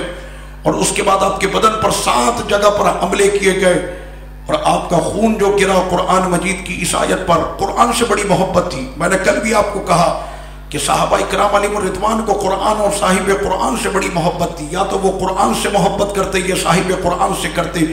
عثمان غنی رضی اللہ عنہ کا وہ دست مبارک کہ جس سے آپ قرآن لکھا کرتے تھے اور قرآن کو جمع کیا گیا، اس ہاتھ کی بڑی حفاظت کی تھی حضرت عثمان نے۔ جب کٹا ہوگا تو کیا عالم ہوگا عثمان غنی کا۔ رات میں جب سوئے تو اس ہاتھ کو ایسے باندھ کر سوئے بستر کے ساتھ۔ کیا بات ہے عثمان، آپ اپنے ہاتھ کو اس طرح باندھ کر سوتے ہیں؟ کہنا ہاں اس کی ایک وجہ ہے، رات میں پتہ نہیں ہوتا کہ ہاتھ جو ہے وہ بدن کے کن حصوں کی طرف چلا جاتا، سوتے میں خبر نہیں ہوتی۔ میں پریکٹس کر رہا ہوں کہ کچھ دنوں میں میری عادت ہو جائے گی، رات بھلے میں سوتا رہا ہوں تو میرا ہاتھ ایسے اٹھا رہے گا۔ اے کسی میں ضرورت ایک رات ایسے ہاتھ اٹھا کر سو کر دکھا دے، ایک رات صرف چلے، رات چھوڑے 1 گھنٹہ سو کر دکھا دے۔ عثمان غنی ایسے ہاتھ اٹھا کر سو رہے، ہاتھ باندھ کے سو رہے، ہاتھ باندھ کے۔ کچھ دن کے بعد عادت ہو جائے گی، پھر ہاتھ بھلے بندہ بھی نہ ہو تب بھی مجھ کو ہاتھ اٹھا کر سونے کی عادت ہوگی۔ ایسا اب کیوں کر رہے ہیں؟ فرض ہے نہیں، واجب ہے نہیں، سنت ہے نہیں، کسی نے آپ کو آرڈر دیا کہ نہیں، تو پھر آپ یہ کام کر کیوں رہے؟ کس وجہ سے کر رہے؟ ارے سوتے میں پتہ نہیں ہوتا کہ محل نجاست میں یہ ہاتھ کہیں چلا نہ جائے، اور اگر چلا بھی جائے تو شریعت مطہرہ نے یہ نہیں کہا کہ جا کر ہاتھ دھو، شریعت نے یہ نہیں کہا کہ ہاتھ کاٹ کر پھینک دو، ایسا کوئی بھی مسئلہ نہیں۔ اس کے باوجود بھی آپ اتنی احتیاط کیوں کر رہے ہیں؟ فرمایا کہ عثمان کی حیا اس بات کی اجازت کیسے دے دے کہ جن ہاتھوں میں ہاتھ دے کر اپنے نبی کے ہاتھ پر بیعت کی تھی اور کلمہ پڑھا تھا، ارے سوتے میں تو دور کی بات، جاگتے میں تو دور کی بات، سوتے میں بھی یہ ہاتھ اس مقام کو نہیں پہنچ سکتا۔ یہ سیدنا عثمان غنی کا عشق تھا کہ میں نے جو ہاتھ اپنے نبی کے ہاتھ میں دیا تھا، ان ہاتھوں کو میں سوتے میں بھی اس جگہ پر مس نہیں کر سکتا، کیونکہ ان ہاتھوں سے میں نے اپنے نبی کے ہاتھ کو تھاما تھا۔ آپ نے دیکھا کہ سیدنا عثمان غنی رضی اللہ عنہ کا عشق اپنے نبی سے کیسا تھا۔ قرآن مجید کی جن آیتوں پر سیدنا عثمان غنی رضی اللہ عنہ کا خون گرا، وہ قرآن آج بھی موجود ہے۔ توپ کا بھی میوزیم ترکی میں ہے، اور وہاں پر وہ قرآن موجود ہے کہ جس پر سیدنا عثمان غنی رضی اللہ عنہ کے خون کے چھینٹے اور قرآن کی وہ آیت پہلا سپارہ فَسَيَكْفِيكَهُمُ اللَّهُ وَهُوَ السَّمِيعُ الْعَلِيمُ۔ اے عثمان، آپ پر جو گزر رہی ہے آپ صبر کریں، آپ کا بدلہ لینے کے لیے اللہ کافی ہے۔ یہ آپ کی کرامت کے آپ کے خون کے قطرے بھی بتا رہے تھے کہ عثمان رب کی بارگاہ میں کتنا مقبول اور منظور ہے۔ اور اس طرح سے 82 سال کی عمر میں سیدنا عثمان غنی رضی اللہ عنہ نے جام شہادت نوش کیا، اور سیدنا عثمان غنی رضی اللہ عنہ کی شہادت کے بعد حضرت دور ہے حضرت سیدنا مولا کائنات رضی اللہ عنہ کا، اور یہ فتنوں کا دور شروع ہو چکا تھا۔ اور آقا علیہ الصلوۃ والتسلیم نے بہت پہلے ہی سیدنا مولا کائنات رضی اللہ عنہ کو ان تمام چیزوں کی خبر دے دی تھی۔ مولا کائنات رضی اللہ عنہ فرماتے ہیں کائنات کا میں وہ خوش نصیب بچہ کہ جو بچے پیدا ہوتے تو ہمارے یہاں کوئی نانا کا چہرہ دیکھے تو کوئی دادا کا چہرہ دیکھے، کوئی نانی اور دادی کو دیکھے، مولا کائنات کہتے ہیں میں نے اس زمین پر جب آنکھیں کھولی ہیں تو جو چہرہ میں نے دیکھا وہ جمال مصطفیٰ تھا. آقا علیہ الصلوۃ والتسلیم کو میں نے دیکھا جب آنکھیں کھولی اور میں حضور علیہ السلام کے ساتھ میرا بچپن گزرا. میں سرکار کی انگلی تھام کے ایسے چلتا جیسے صحرا کے اندر اونٹنی کا بچہ اپنی ماں سے چپک کے چلتا ہے, میں اپنے نبی سے ایسے چپک کے چلا کرتا تھا. اور سیدنا مولا کائنات رضی اللہ تعالیٰ عنہ ان سابقون الاولون میں ہے کہ جنہوں نے اسلام میں سب سے پہلے سبقت کی اور کلمہ پڑھا. اور آقا علیہ الصلوۃ والتسلیم نے جب ابتدائی تبلیغ فرمائی تو سیدنا مولا کائنات رضی اللہ عنہ نے وہیں پر کلمہ پڑھ کر حضور کے دامن سے وابستہ ہو گئے اور اپنے بچپن میں ہی حضور علیہ الصلوۃ والتسلیم کے ساتھ ہو گئے. ابھی نماز فرض نہیں ہوئی اور نماز فرضیت کا ابھی حکم بھی نہیں آیا. اعلان نبوت ہوا دن پیر کا اگلے دن. آقا علیہ السلام نے جب حرم شریف میں اپنا مصلی نبوت بچھایا ہے تو ساتھ میں مصلی ولایت بھی مولا علی کا بچھا ہوا تھا. تو اس وقت سے سیدنا مولا کائنات رضی اللہ عنہ آقا علیہ الصلوۃ والتسلیم کے ساتھ ہے. آقا علیہ الصلوۃ والتسلیم نے بہت ساری باتیں سیدنا مولا کائنات رضی اللہ عنہ کے حوالے سے ارشاد فرمائی. مثال کے طور پہ کہ جس وقت میں مسلمانوں نے ہجرت کی اور مکے سے پہنچے مدینے تو اہل مدینہ جو تھے وہ انصار تھے اور ہجرت کر کے آنے والے مہاجرین تھے. دیکھیں میرے سرکار کا نظام کیسا. اے کاش کہ ہم لوگوں کے اندر بھی یہ باتیں پیدا ہو جائے. اے کاش کہ پیدا ہو جائے. یہ دکانوں کے اندر جو دکاندار ہوتے آپس میں اتنی نفرتیں, آپس میں اتنی کدورتیں, آپس میں اتنا بغض و عناد. سامنے ملیں گے بھائی خیریت سے ٹھیک ہے, اور جب سامان لینے کے لیے ہوا تھا اس کی دکان سے سامان لے لینا, سڑا ہوا مال بیچتا. اور اس طرح کی بہت سی باتیں جو ہے وہ کر دی جاتی.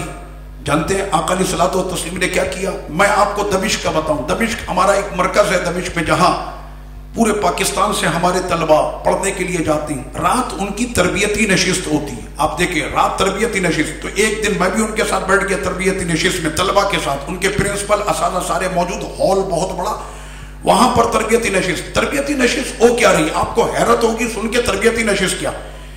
پرنسپل صاحب ایک مثال کے طور پر پاکستانی طالب علم کو پکارے, فلاں تمہارا ساتھی کون ہے؟ تو وہ انڈونیشیا کے طالب علم کا نام لے, میرا ساتھی یہ. پھر وہ انڈونیشیا والے کو پکارے, بھائی تمہارا ساتھی کون ہے؟ تو وہ کسی افریقی کا نام لے کے میرا ساتھی یہ. تو سب سے پوچھا گیا میرا ساتھی یہ, میرا ساتھی یہ. تو بعد میں نے پرنسپل صاحب سے پوچھا, میں نے کہا یہ کون سا طریقہ آپ لوگوں نے رکھا ہے کہ اس کا ساتھی ہے؟ پاکستانی جتنے بھی لڑکے 18 اسٹوڈنٹ یہ آپس میں سارے ساتھی, انڈونیشیا والے وہ آپس میں ساتھی, ملائیشیا والے وہ آپس میں ساتھی, افریقہ والے وہ آپس میں ساتھی. یہ آپ پاکستانی کو انڈونیشین کا, انڈونیشین کو افریقن کا, افریقن کو ملائیشین کا, یہ آپ اس طرح سے کیوں آپ نے کر کے رکھا ہے؟ کہنا ہے تو آپ کو نہیں پتا یہ سنت ہے. وہ کیسے؟ کہنا ہے آقا علیہ الصلوۃ والتسلیم جب مدینہ شریف تشریف لائے تو فرمایا ابو بکر چونکہ مہاجر ہے, عمر مہاجر ہے, عثمان مہاجر ہے, مولا علی مہاجر ہے, تو وہاں پر جتنے بھی انصار تھے, ابو بکر کا ساتھی فلاں انصاری ہوگا, عمر آپ کا ساتھی فلاں انصاری, عثمان آپ کا فلاں ساتھی فلاں ہوگا. جس وقت میں سارے لوگوں کی تقسیم اس طرح ہو گئی, جب بات آئی مولا کائنات رضی اللہ عنہ کی کہ علی آپ کا ساتھی کون ہوگا, تو سرکار نے فرمایا آپ کا بھائی میں ہوں گا. باقاعدہ بھائی بنا رہے تھے, ابو بکر تمہارا بھائی ہے, عمر آپ کا بھائی ہے, عثمان آپ کا بھائی ہے. اور جس وقت میں علی کی باری آئی تو کہا کہ علی آپ کا بھائی میں ہوں. اور واقعی میں وہ رشتہ بھی ہے کہ چچا زاد بھائی بھی ہے. تو سیدنا مولا کائنات رضی اللہ عنہ کے چچا زاد بھائی بھی ہے. تو آقا علیہ الصلوۃ والتسلیم نے مولا کائنات رضی اللہ عنہ کے حوالے سے, کیونکہ فتنوں کا آغاز ہو چکا تھا. اب سنیں کہ سرور کونین صلی اللہ علیہ وسلم نے کتنے راز و نیاز کے ساتھ پورے ایمان کو بیان کر دیا. فرمایا علی تمہاری مثال ایسے ہے کہ جیسے عیسیٰ علیہ السلام کی مثال. ایک مثال دی, اور وہ مثال یہ ہے کہ عیسیٰ علیہ السلام کے 2 گروہ بنے اور دونوں ہلاک ہو گئے. ایک تو وہ تھے کہ جو آپ کے جان کے دشمن بنے اور جنہوں نے آپ کی ماں پر جو ہے وہ تہمت لگائی, اور تہمت لگانے کے سبب وہ سارے کے سارے برباد ہوئے. ایک تو یہ طبقہ ہوا عیسیٰ علیہ السلام کا, اور دوسرا طبقہ عیسیٰ علیہ السلام کا ان لوگوں کا کہ جنہوں نے عیسیٰ علیہ الصلوۃ والتسلیم سے محبت کا دعویٰ کیا, اور دعوے میں وہ اتنے آگے بڑھ گئے کہ انہوں نے عیسیٰ علیہ السلام کو خدا کا بیٹا بنا دیا.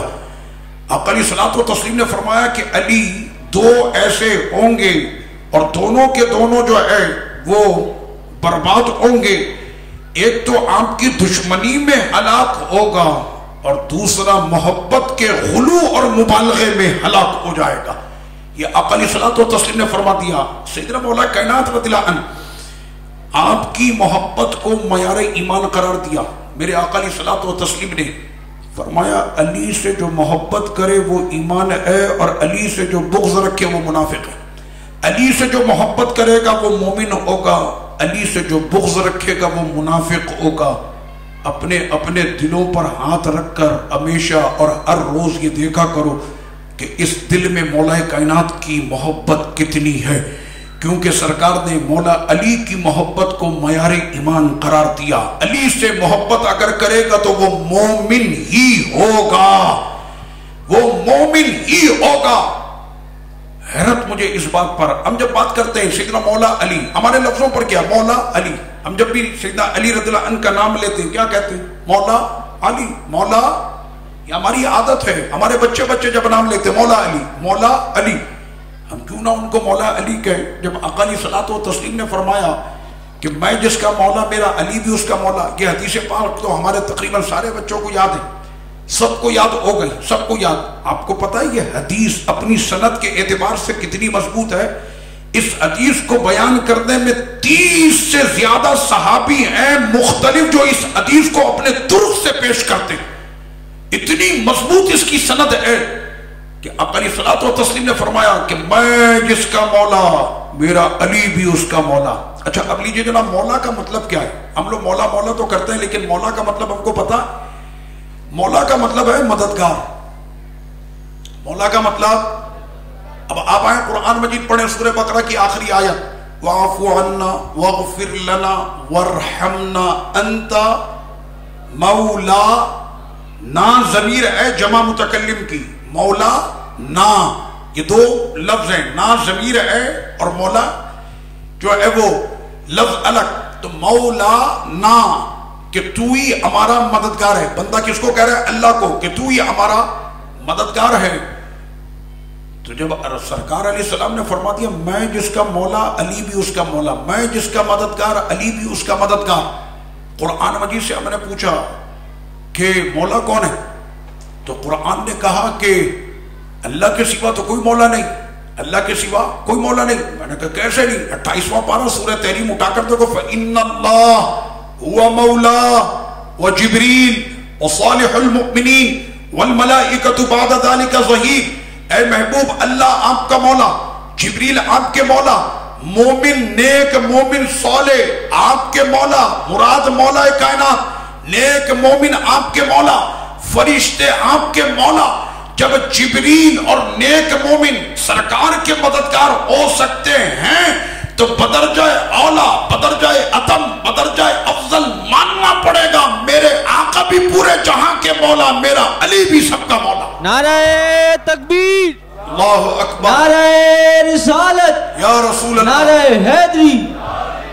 یہ نعرہ بڑی محنت سے لگاتا ہے، جواب 5 آدمی دیتے ہیں. نعرہ تکبیر، اللہ اکبر، ابھی بھی مزہ نہیں آیا. نعرہ تکبیر، اللہ اکبر، نعرہ رسالت، یا رسول اللہ، نعرہ حیدری، یا علی، نعرہ غوثیہ. یا غوث المدد. تو سیدنا مولا کائنات رضی اللہ عنہ کے لیے آقا علیہ السلام نے فرمایا کہ علی جو ہے وہ مولا. لیکن مجھے بڑی حیرت ہوئی کہ ہمارے یہاں کچھ دنوں پہلے ایک مولوی صاحب بڑے فیمس ہیں، انہوں نے کہا کہ آج تک ہم نے علی کو مولا نہیں کہا، اب کہیں گے. میں نے کہا ابھی آپ کو پتہ چلا ہے، اسلام ابھی نازل ہوا، ابھی حدیث آئی ہے، آپ اب سے کہیں گے؟ کیوں پہلے آپ کو نہیں پتا تھا؟ کچھ بات آپ کے سمجھ میں آ رہی ہے؟ علی کو مولا اب کہیں گے کیوں؟ لوگوں کو پتا چل گیا ہے کہ علی کی محبت ہی ایمان ہے، اور علی کو مولا نہ کہے اور علی کے لیے ہلکا سے بھی دل میں بغض رکھے. وہ ہے نا ان کا ایک مزار ہے، آپ جائیں گے مدائن میں عراق میں تو وہاں پر ایک مزار ہے حضرت سیدنا حذیفہ ابن یمان رضی اللہ عنہ کا، اور سیدنا حذیفہ ابن یمان رضی اللہ عنہ کا مزار حضرت سیدنا سلمان فارسی رضی اللہ عنہ کے مزار شریف کے ساتھ ہے. اور حذیفہ ابن یمان وہ صحابی ہے کہ جن کا لقب تھا صاحب سر رسول اللہ، آقا علیہ الصلوۃ والتسلیم کے رازوں کا جاننے والا صحابی.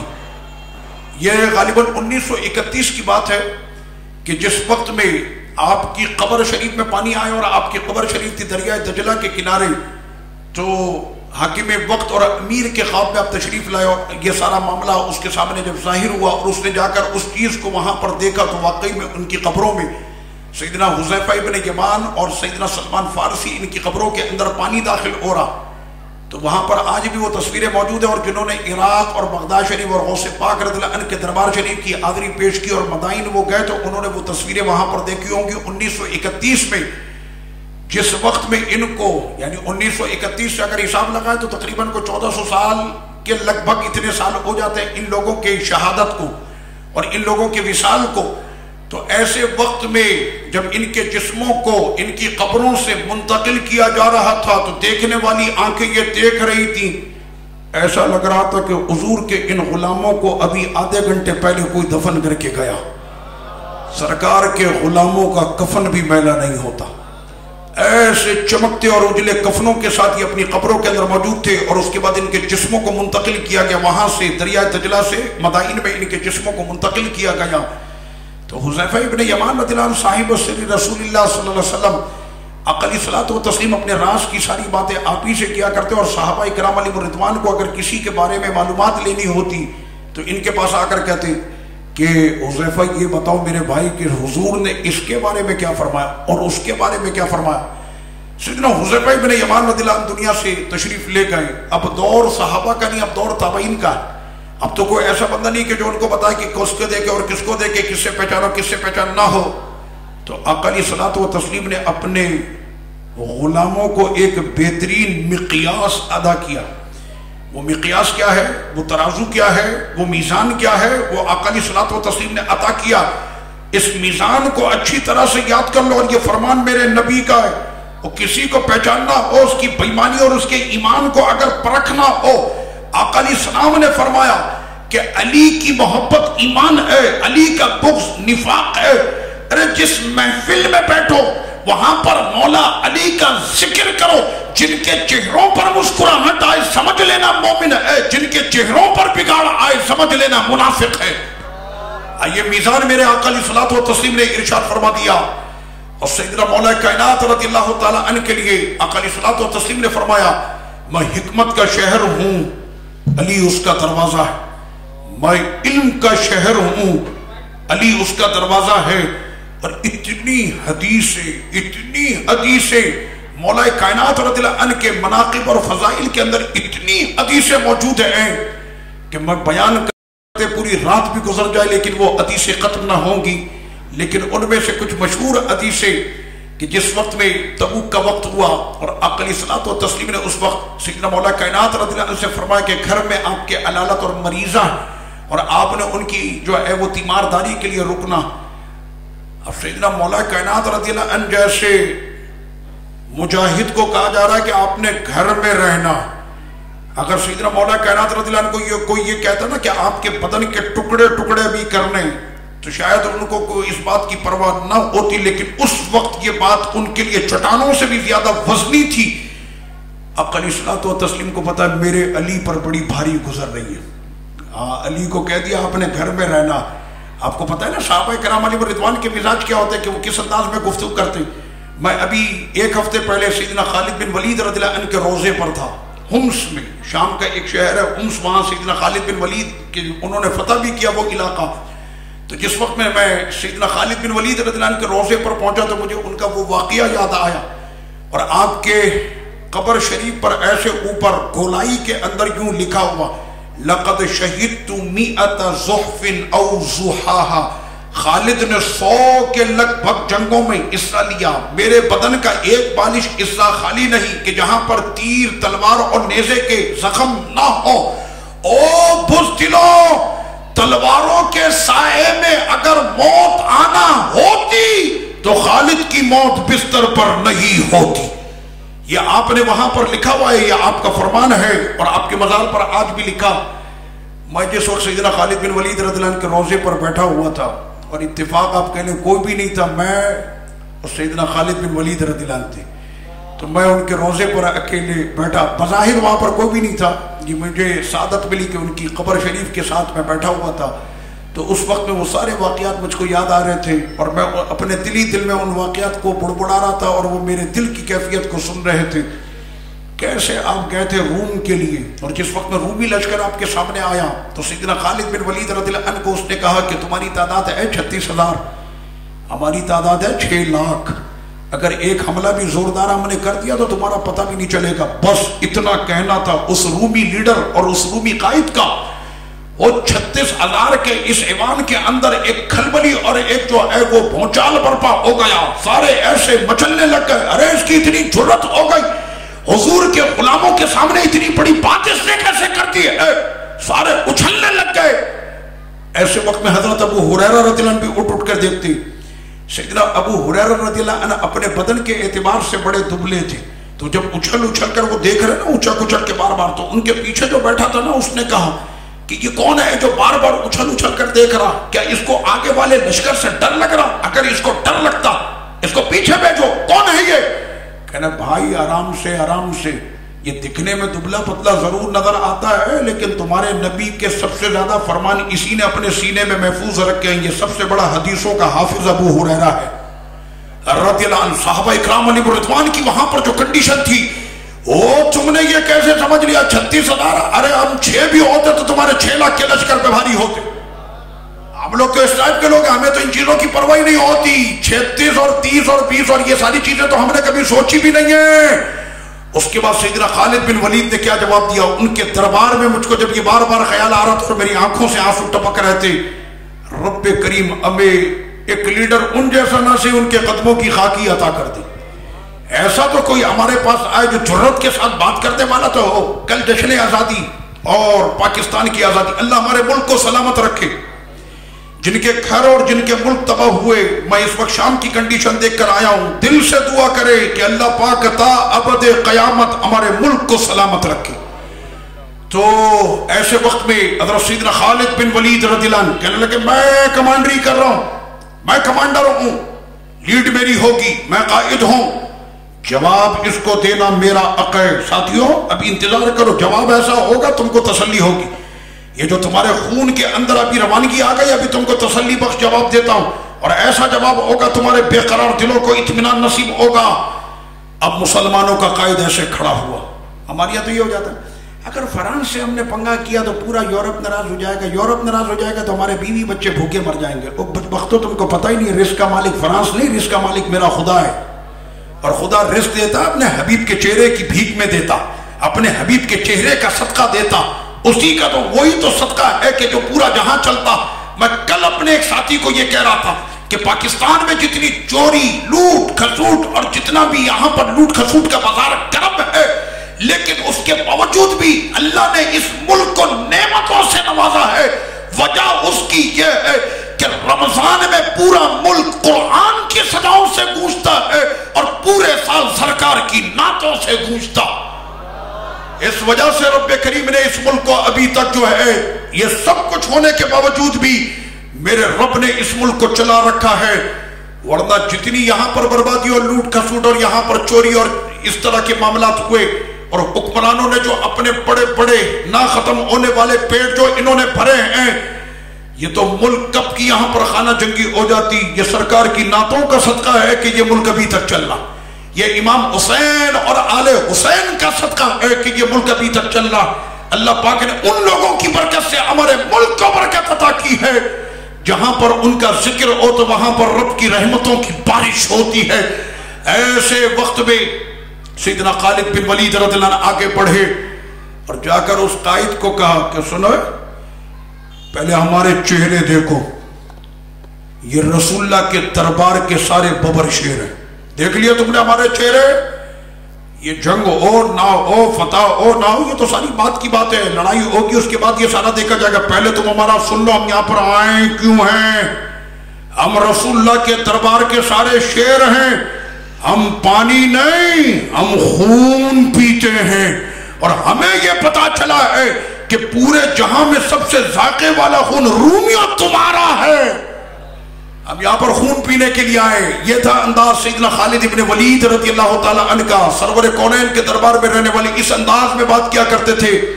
جن کو قل واللہ پڑھنی نہیں آتی ان کو کیا پتا کہ بات کس انداز میں ہوتی، ان کو کیا پتا جن کے سینوں میں 30 پارے نہ ہو، ان کو کیا پتا جنہوں نے کبھی حضور کا فرمان پڑھا ہی نہیں، ان کو کیا پتا جس نے خالد بن ولید کی سیرت کو پڑھا ہی نہیں، ان کو کیا پتا جس نے احد والوں کو پڑھا ہی نہیں، بدر کی وادی میں وہ جانتے نہیں، معاذ اور معوذ کے انداز کو جس نے کبھی سنا ہی نہیں، اس سے کیا پتا کہ کس انداز میں گفتگو کی جاتی ہے۔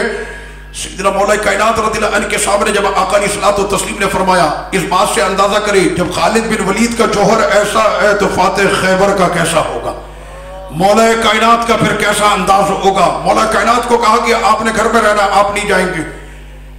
ان کے چہرے سے میرے آقا نے اندازہ کر لیا، اور علی ناراض ہو جائے، علی تو ہم کو بہت پیارا ہے، علی کا بھائی جعفر جب ہمارے سامنے آتا ہے تو ہماری خوشی دگنی ہو جاتی۔ جب جعفر تیار سامنے آتے تھے نا تو سرکار کے چہرے کی مسکراہٹ بڑھ جاتی تھی۔ تو جعفر سے جب اتنا پیار ہے تو جسے اپنی لاڈلی بیٹی عطا کی ہے تو اس سے پیارے سے کتنا پیار ہوگا سیدنا مولا کائنات رضی اللہ عنہ سے۔ تو سیدنا مولا کائنات رضی اللہ عنہ کو اس وقت آقا علیہ الصلوۃ والتسلیم نے فرمایا، الفاظ دے کے اما ترضا، جب کسی کو پیارے کو پیار سے کرتے نا، او میرے پیارے، او میرے لاڈلے، اما ترضا، راضی ہو جانا، راضی ہو جانا، اما ترضا، کیا اس پر راضی نہیں؟ ان تکون بمنزلت ہارون من موسیٰ، کہ تم اس بات پر علی کیا راضی نہیں کہ آج تم کو نبیوں کا قائد یہ خطاب دے رہا کہ جس طرح ہارون علیہ السلام کا مقام موسیٰ علیہ السلام کے سامنے تھا، اے علی ویسے ہی تیرا مقام میرے سامنے ہے۔ اللہ اکبر، کتنا بڑا مقام دیا، لیکن ساتھ میں یہ بھی فرما دیا وَإِلَّا لَا نَبِيَّ بَعْدِي، لیکن میرے بعد کوئی نبی نہیں ہے۔ کیا مطلب؟ کہ تم کو یہ رتبہ مقامی ہم نے دے دیا، اور اشاروں میں سمجھنے والے بات کو سمجھ گئے کہ علی کا مقام کیا ہے، اور وہ جو سمجھانا تھا آقا علیہ الصلوۃ والتسلیم نے وہ سمجھا دیا۔ سیدنا مولا علی رضی اللہ عنہ نے یہ فرمایا، توجہ کرے، سیدنا مولا علی رضی اللہ عنہ نے فرمایا، میری محبت خود بخود مومن کے دل میں آ جاتی ہے، میری محبت خود بخود مومن کے دل میں آ جاتی ہے۔ اگر میں مومن کی ناک پہ تلوار رکھ کر اس کی ناک کو کاٹ بھی دوں تب بھی اس کے دل میں میرے لیے نفرت پیدا نہیں ہو سکتی، اس کے دل میں میرے لیے نفرت پیدا نہیں ہو سکتی۔ کیوں؟ میری محبت ایمان ہے، میری محبت ایمان ہے۔ اگر میں اس کی ناک کاٹ بھی دوں تب بھی اس کے دل میں میرے لیے نفرت آ نہیں سکتی۔ بس یہیں پر رک کر ایک بات کہتا ہوں کہ جس وقت میں سیدنا امیر معاویہ رضی اللہ تعالی عنہ سے یہ پوچھا گیا، اور یہ بات ہماری نہیں سب کی کتابوں کے اندر یہ بات بالکل واضح طور پر لکھی ہے کہ سیدنا مولا کائنات رضی اللہ عنہ نے نجف اشرف کوفے کی مسجد میں خطاب کرتے ہوئے فرمایا، میرا اور معاویہ کا خدا ایک ہے، میرا اور معاویہ کا رسول ایک ہے، میرا اور معاویہ کی کتاب ایک ہے، میرا اور معاویہ کا دین ایک ہے۔ معاویہ مجھ سے یہ مطالبہ کرتا کہ عثمان غنی کے قاتلوں کو گرفتار کر کے ان کو کیفر کردار تک پہنچایا جائے، یہ ہے بس مسئلہ، دین ایک، نبی ایک، اسلام ایک، قرآن ایک، سب کچھ ایک۔ یہ کس نے کہا؟ مولا کائنات رضی اللہ عنہ نے۔ اور اس کی جگہ پر آپ سنیں سیدنا امیر معاویہ رضی اللہ عنہ کے، اس لیے آپ کی ریاست ملک شام دمشق ہے، تو وہاں ریاست کے اندر ایک ایسا نعت خواں پہنچا جو مولا علی رضی اللہ عنہ کے قصیدے پڑھتا تھا، وہ خاموشی سے کسی کام سے گیا تھا۔ سیدنا امیر معاویہ رضی اللہ عنہ کی جو انٹیلیجنس تھی ان کو پتا چل کے انہوں نے پکڑ کے سیدنا امیر معاویہ رضی اللہ عنہ کی بارگاہ میں پیش کر دیا۔ اب اس کے چہرہ جو ہے وہ پیلا ہو رہا ہے۔ سیدنا مولا امیر معاویہ رضی اللہ عنہ سے حضرت امیر معاویہ رضی اللہ عنہ نے اس کو دیکھا، مسکرائے، فرمایا کیا بات ہے؟ کہ نا حضور، لفظوں کی ایک دوسرے کی طرف تبادلے تو ہوتے ہیں اور لفظوں کی یہ جنگ ہے، آپ نے مجھ کو بلا لیا، میں مولا علی رضی اللہ عنہ کے قصیدے پڑھتا ہوں۔ آپ نے فرمایا اسی لیے تو بلوایا کہ جو قصیدے پورے جہاں کو سناتا ہے آج معاویہ کو بھی سنا۔ یہ میں آپ کو حقائق بتا رہا ہوں، حقائق۔ آج وہ قصیدہ مجھ کو بھی سنا، کہنے میں نے تو یہ سنا ہے کہ آپ اور ان کے درمیان اختلافات چل رہے ہیں۔ سیدنا امیر معاویہ رضی اللہ عنہ رونے لگے اور فرمایا کہ تم نے یہ کیسے سمجھ لیا کہ میں اختلاف کروں گا ذات علی سے؟ نہیں، منصب جس پر مولا علی ہیں اس منصب سے ہم کہتے ہیں کہ آپ ہمارے امیر ہیں، ہمارا فیصلہ کریں۔ ہم منصب سے کہتے ہیں ہمارا فیصلہ کریں، اور ہم ذات علی سے کہنا ذات علی سے جو اختلاف کرے ارے اس کا تو ایمان سلامت ہی نہیں ہو سکتا۔ اس لیے کہ سرور کونین صلی اللہ علیہ وسلم نے فرمایا کہ علی کی محبت ایمان ہے، تو ذات علی سے کوئی اختلاف کر سکتا ہے؟ ذات علی سے اختلاف کرے تو اس کا تو ایمان ہی شامل نہیں رہے گا۔ مجھ کو بھی وہ قصیدہ سناؤ جو تم مولا علی کی شان میں پڑھتے ہو۔ اس کے بعد اس نے قصیدہ سنایا. میں حقائق آپ کو بتا رہا ہوں. اس نے قصیدہ سنایا اور جتنی دیر وہ قصیدہ سنتے رہے نا تو امیر معاویہ رضی اللہ عنہ کی آنکھوں سے آنسو بہتے رہے اور مولا علی کا قصیدہ سنتے رہے. قصیدہ سننے کے بعد پھر آپ نے اس سے جو ہے وہ نعت خواں جو تھا اس نے کہا کہ یہ بتاؤ کہ تم کو اب تک کتنا نذرانہ ملا؟ تو اس نے کہا ابھی تک میرا نذرانہ جو ہے وہ سینکڑوں میں چل رہا ہے، یعنی 100 میں چل رہا، ہزاروں میں نہیں گیا ابھی بھی، 100 میں. کہیں 500 درہم مل جاتے، کہیں 500 دینار، کہیں 600 دینار، کہیں 200 دینار، اس طرح سے مل جاتا.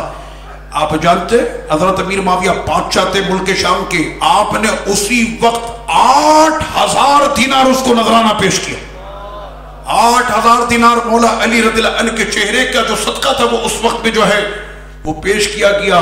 میں نے کہا ہم سنیوں نے الحمدللہ ہمارا عقیدہ نفرتوں کا نہیں، ہمارا عقیدہ محبتوں کا ہے. ہمارا عقیدہ محبتوں کا ہے اور ہمارے اکابر اسلاف نے ہم کو یہی سکھایا ہے. ہمارے اسلاف نے محبت ہی سکھائی. اسی زمین پر، اسی علاقے میں ایک ایسا شیر ببر سرور کونین کے دربار کا کہ جس وقت میں وہ گرجتا تھا تو دنیا کہتی تھی کہ یہ مرد مومن، مرد حق.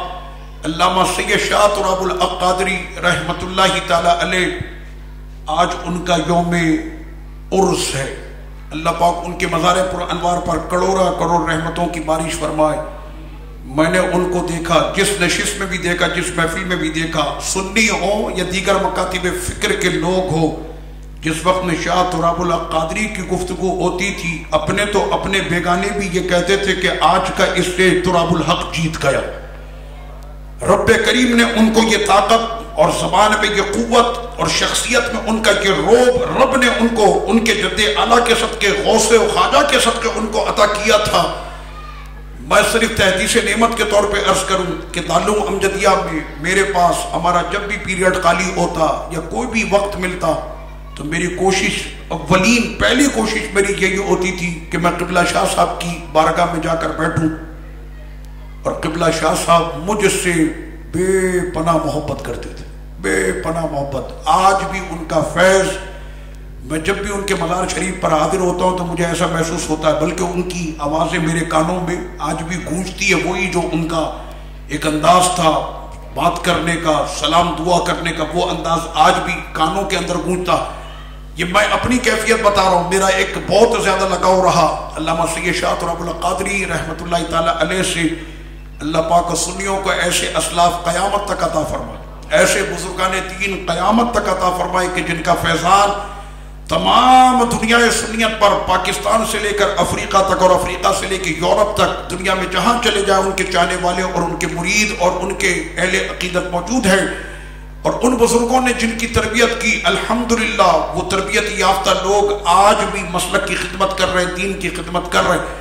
تو ہمارے اکابر اسلاف نے محبتوں کے ہم کو پیغام دیے اور اس کی صرف ایک مثال میں آپ کے سامنے پیش کرتا ہوں. 1 سے لے کر 12 ربیع الاول تک یہ علاقے بھی سجتے ہیں اور سنیوں کے جو اجتماعات ہوتے ہیں وہ سب نے دیکھی کہ جو 12 ربیع الاول کا دن ہوتا تو اس دن پتہ چل جاتا کہ مولا علی کے چاہنے والے جب ان کے پیارے کی محبت میں سرور کونین، اس لیے کہ اساس ہماری تو سرکار ہے نا، صحابہ ہوں کہ اہل بیت، رشتہ تو میرے نبی سے ہے نا. تو 12 ربیع الاول کو پتا چلتا ہے کہ نبی سے رشتہ کس کا ہے. کچھ بات سمجھ رہے؟ نبی سے جس کا رشتہ اسی کا رشتہ، صحابہ سے اسی کا رشتہ اہل بیت سے. تو 12ویں شریف کو یہ پتا چلتا ہے کہ نبی سے رشتہ کس کا.